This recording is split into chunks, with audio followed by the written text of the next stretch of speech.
The transplant coordinator slid the lab report across the mahogany desk, her fingers trembling so hard her pen rattled against the wood.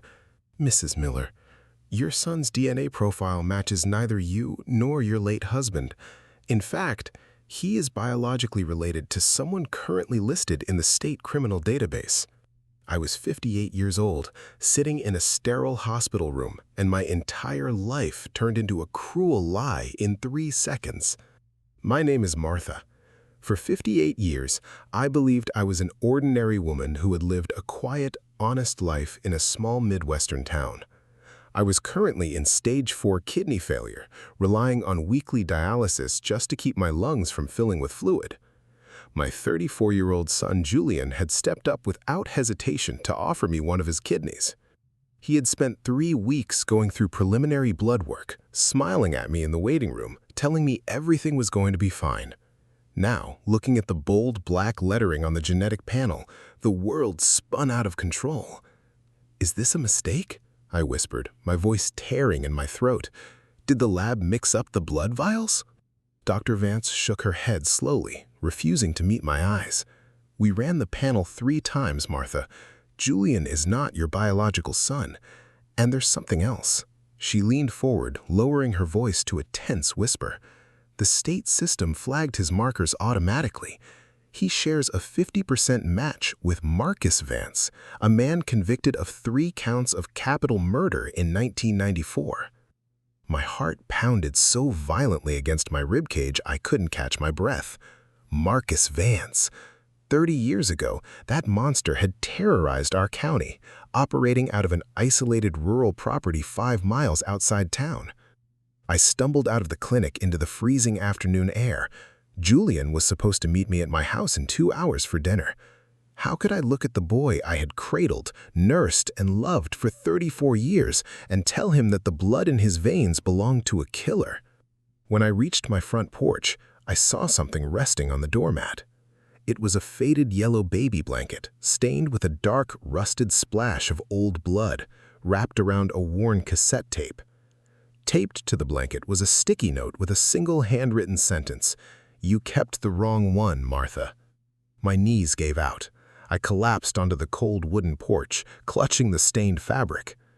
34 years ago, on a bitter snowstorm night in November 1992, I gave birth to my son at St. Jude's Memorial Hospital. It was a chaotic night. Power lines were down across 3 townships. The maternity ward was short-staffed, run by a skeleton crew. I remembered a strange, nervous male orderly who had taken my newborn baby away for routine observations at 2 a.m. when I was half unconscious from pain medication. I had noticed a weird detail back then. The baby brought back to me at sunrise had a tiny birthmark behind his left ear that I hadn't seen when he was first placed on my chest. But I was young, exhausted, terrified, and desperate to hold my child. I buried my doubts. I convinced myself I was losing my mind from exhaustion. That silence lived inside me like a quiet parasite for 34 years. And now, it was eating us alive. I brought the yellow blanket inside, locking the door behind me. I shoved the cassette tape into an old boombox in my kitchen and hit play. A high-pitched static filled the room, followed by the quiet, rasping breath of a man. "If you're listening to this, Martha, it means your body finally gave out and the doctors checked the blood. Julian doesn't belong to you, he belongs to me. And your real bloodline is walking around out there in the dark, calling someone else Mom." The tape snapped off. I didn't wait for Julian to arrive for dinner. I got into my sedan and drove straight through a rising blizzard toward the county medical archives. The old St. Jude's Hospital had been decommissioned a decade ago, its records relocated to a dusty basement vault beneath the municipal courthouse. I bribed the night clerk with a $100 bill to let me into the 1992 maternity section. I pulled the heavy leather-bound register for November 14, 1992. The pages were yellowed and smelled of damp mold. I flipped to my birth entry, Martha Miller, male infant born at 1:42 a.m. I scrolled down to the bottom of the page where a handwritten note in red ink had been squeezed into the margin by a night nurse named Clara Hayes.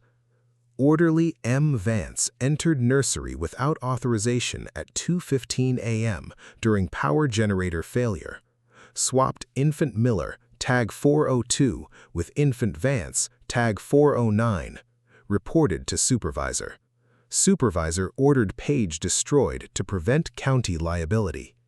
My hands shook so violently I ripped the corner of the page. Marcus Vance hadn't just worked at the hospital as a janitor, he had deliberately swapped his newborn infant with mine on the night the storm knocked out the lights. He had taken my biological child and he had left his own blood. I took a picture of the logbook with my phone and ran out into the blizzard. As I pulled out of the parking lot, I noticed headlights turning on behind me. A black pickup truck with no front license plate pulled onto the icy street, trailing my bumper at a distance of 3 feet. I slammed on the gas, my tires spinning on the slick pavement. The truck accelerated, flashing its high beams, blinding me in my rearview mirror. I took a sharp left turn into an alleyway, scraping the side of my sedan against a brick wall before pulling into my garage and slamming the garage door down just as the truck roared past. I ran inside, breathing heavily. Julian was sitting at my kitchen table in the dark. He didn't turn on the light when I walked in. He was holding an open white envelope in his hand. "Julian?" I whispered, my voice cracking. "Why are you sitting in the dark?" Julian lifted his head. Tears were streaming down his cheeks, catching the pale blue light of the street lamp outside. He held up the paper. "I got an email from the transplant lab an hour ago, Mom." His voice was raw, with an agonizing combination of anger and grief. "They canceled my pre-surgery clearance. They told me my tissue isn't a match. In fact, they told me I'm not related to you at all. What is this, Mom? Did you adopt me and lie to me my whole life?" I fell to my knees beside his chair, taking his trembling hands in mine. "No, baby, no. I carried you. I raised you. I didn't know," I sobbed, pressing his hands to my face. "There was a mix-up at the hospital the night you were born. I swear to God on my life, I thought you were mine." Julian pulled his hands away, standing up so fast his chair flipped over onto the hardwood floor. "A mix-up? Mom, I ran my DNA markers through an open ancestry registry 20 minutes ago out of sheer panic. Do you know what name popped up as my immediate biological family?" I squeezed my eyes shut, tears burning my cheeks. "Marcus Vance," I whispered. Julian froze. His face went completely pale. "You know that name? The man who murdered 3 people in the 90s? The man who died in state prison 10 years ago?" "I just found out tonight at the archives, Julian," I pleaded, reaching for his arm. "It doesn't change anything. You are my son. You are the boy I raised, the boy who cried when he broke his arm at 8 years old, the boy who stayed up with me when your father died. Blood doesn't mean anything." "It means everything," Julian screamed, slamming his fist onto the table. "My entire life is a lie. My blood is poison, Nom. I'm the son of a monster." He grabbed his coat and stormed out into the storm, slamming the front door so hard the glass pane rattled in its frame. I tried to run after him, but a sharp, agonizing spasm shot through my back, my failing kidneys reminding me that time was running out. I collapsed onto the sofa, weeping until my eyes were swollen shut. That night, at precisely 3 a.m., the headlights returned.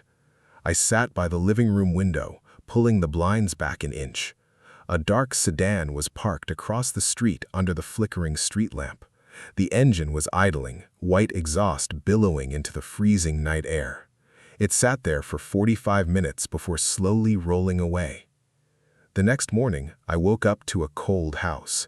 The furnace had kicked off.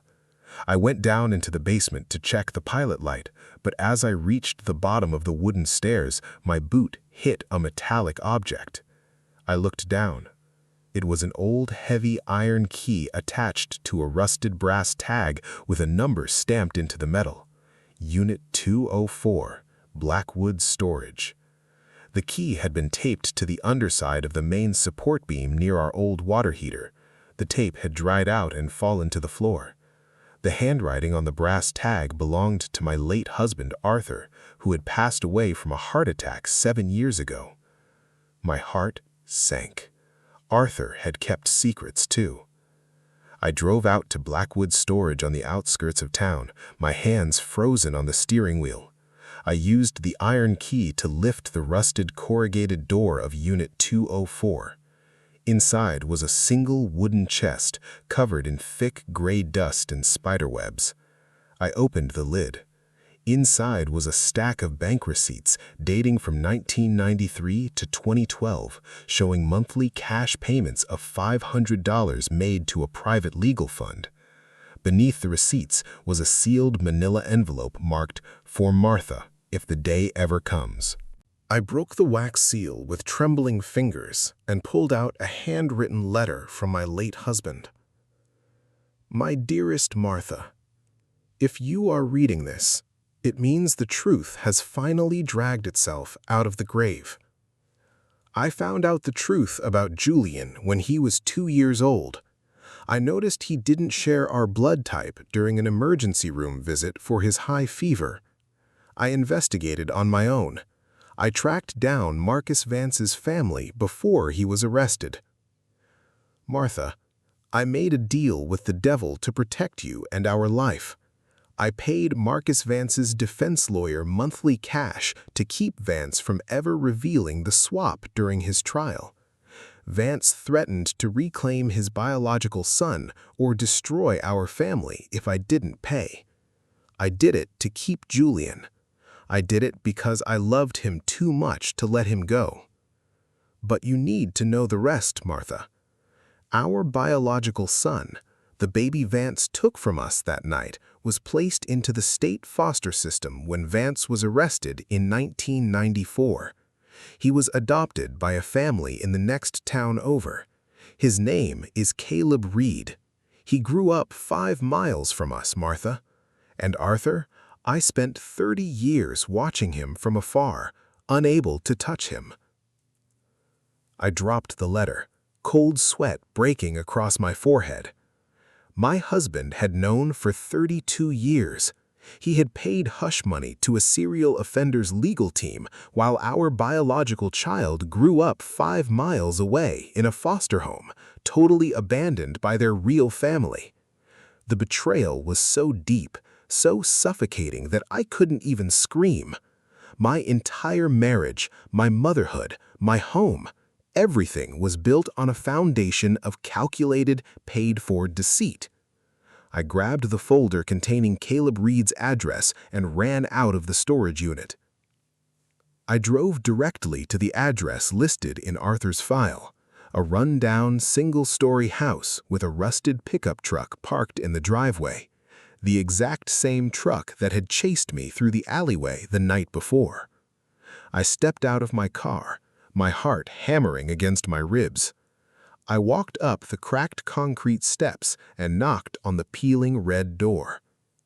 The door creaked open. Standing in the doorway was a 34-year-old man wearing a grease-stained mechanic's jumpsuit. He had my late husband's sharp jawline, my mother's piercing green eyes, and the exact same small birthmark behind his left ear that I had looked for 34 years ago. He looked at me, his eyes widening in recognition before a dark, bitter smile spread across his face. "Well, well," he said softly, his voice thick with decades of resentment. "Look who finally decided to drop by. Took you long enough, Mom." I stood there, paralyzed, tears welling in my eyes. "Caleb?" "Don't call me that," he snapped, stepping out onto the porch. My name is Caleb, but I've known who I really was since I turned 18. I found my adoption records. I found out that my biological parents were living in a nice 4-bedroom house 5 miles away, raising a killer's son in luxury, while I was bounced between 4 different abusive foster homes. "Caleb, listen to me," I sobbed, reaching toward him. "I didn't know. I swear to you on my life, I didn't know until yesterday. My husband kept it from me. The hospital lied to me." "Your husband knew," Caleb shouted, pointing an angry finger at my face. "He came to my high school graduation. He sat in the back row in his expensive coat, watching me like a ghost. He paid off my foster parents to keep me away from you. He bought off Vance's lawyers. You all enjoyed your comfortable little life with your fake son while I slept on garage floors." He reached into his jumpsuit pocket and pulled out a manila file folder, the original hospital records. "I was the one who sent the blanket to your porch, Martha," Caleb said, his eyes cold and hollow. "I was the one who left the tape. I was the one who reported Julian's genetic anomaly to the transplant board anonymously last week. I wanted to tear your precious little family apart, piece by piece, just like mine was torn apart the night I was born." "Caleb, please," I wept, dropping to my knees on his icy porch. "I am dying. My kidneys are failing. I don't care about the money. I don't care about the house. I just want my son back. I want both of my sons back." Caleb stared down at me, his jaw clenching as he fought back his own tears. For a second, the anger in his green eyes cracked, revealing the terrified, abandoned baby who had been stolen from my arms 34 years ago. "You don't get to have both, Martha," he whispered softly. "You chose him 34 years ago. You lived with him. You loved him. I'm just the ghost you left behind." Before I could answer, a car pulled into the driveway behind my sedan with its tires screeching on the gravel. Julian stepped out of his vehicle, his eyes bloodshot, his coat unbuttoned in the freezing wind. He walked up the driveway, looking between me kneeling on the porch and Caleb standing over me. Julian looked at Caleb's face, seeing his father's jaw, my eyes, and the undeniable truth of our shared blood. "So you're him," Julian said quietly, his voice hollow. "You're the real one." Caleb stepped down off the porch, stepping right up to Julian until they were standing chest to chest. "Yeah, I'm the one whose life you stole." "I didn't steal anything," Julian roared, grabbing Caleb by the collar of his jumpsuit. "I didn't ask for any of this. I didn't ask to be born to a monster. I loved her. She was my mother." "She's not your mother," Caleb screamed, shoving Julian back against the hood of the truck. "Look at your blood. Look at where you came from. You're living on borrowed time in a house that belongs to me." They lunged at each other, tumbling onto the icy gravel driveway, swinging wild, furious punches born of 34 years of stolen lives, guilt, and pain. "Stop it! Please stop it!" I shrieked, crawling across the freezing gravel, throwing my frail body between them. "You are both my sons! Please don't kill each other!" I collapsed across Julian's chest, my strength completely vanishing as a wave of dizziness washed over me. My vision went dark at the edges. My kidneys were finally giving out entirely. The exertion, the freezing cold, and the sheer emotional trauma had pushed my body past its limit. "Mom!" Julian cried, grabbing my shoulders, his anger instantly vanishing into terror. "Mom, open your eyes!" I looked up through blurred vision. Caleb was standing over us, breathing heavily, his hands covered in gravel dust, staring down at my dying face. "Caleb," I gasped, my voice barely a whisper, reaching my hand toward him. "I'm sorry. I'm so sorry I didn't find you." Caleb looked at my pale, clammy skin, then looked at Julian, who was desperately performing CPR pumps on my chest while crying hysterically into the cold wind. In that terrible, quiet second, the hatred in Caleb's eyes finally dissolved into raw grief. He fell to his knees beside us in the snow. "Call an ambulance," Caleb whispered to Julian, his voice breaking. "Call an ambulance! She's dying!" I woke up 3 days later in the intensive care unit at the county hospital. The bright fluorescent lights blinded me at first. I had a ventilator tube down my throat and IV lines hooked into both of my arms. Sitting on the left side of my hospital bed was Julian, his eyes red-rimmed, holding my hand tightly in his. Sitting on the right side of my hospital bed, staring quietly out the window at the falling snow, was Caleb. When I stirred, both of them looked at me. Dr. Vance walked into the room a few minutes later, holding a clipboard. She looked at me with a soft, cautious smile. "You're very lucky, Martha," Dr. Vance said gently. "You went into total renal failure on that driveway. If you had arrived 10 minutes later, you wouldn't have survived the night." What happened?" I managed to croak through my dry throat. Dr. Vance looked at Caleb. "Your biological son, Caleb, authorized an emergency direct donor evaluation while you were unconscious in the ER. His tissue and blood type are a 99% match for you. He signed the consent forms yesterday morning." I turned my head slowly to look at Caleb. Tears welled in my green eyes, the exact same green eyes as his. "Why?" I whispered. "After everything, why would you save me?" Caleb looked down at his calloused hands, wiping a tear from his cheek. "Because when you were dying on that driveway, you didn't call for your real son or your fake son. You begged both of us to stop hurting each other. You loved us both. And for 34 years, all I ever wanted was a mother who cared if I lived or died." Julian reached across my hospital bed, extending his hand to Caleb. Caleb looked at Julian's hand for a long, silent moment. Then, slowly, he reached out and shook it, their fingers gripping tightly over my chest. The surgery took place 4 days later. The transplant was a complete success. Caleb gave me a second chance at life, giving me one of his kidneys to replace the organ that had failed me. The legal fallout from our family's dark past was long and painful. The county prosecutor launched a full investigation into the 1992 hospital records, bringing to light the systemic corruption that had allowed Marcus Vance to swap infants during the storm. The hospital's insurance foundation was forced to pay a massive settlement, which I immediately divided equally between both of my sons. It took years to heal the deep, jagged wounds in our family tree. Julian had to come to terms with the terrible bloodline he carried, learning through long therapy sessions that he was not his biological father. He was the man he chose to be. He returned to his job, built a quiet life, and eventually learned to forgive me for the silence I had kept back in 1992.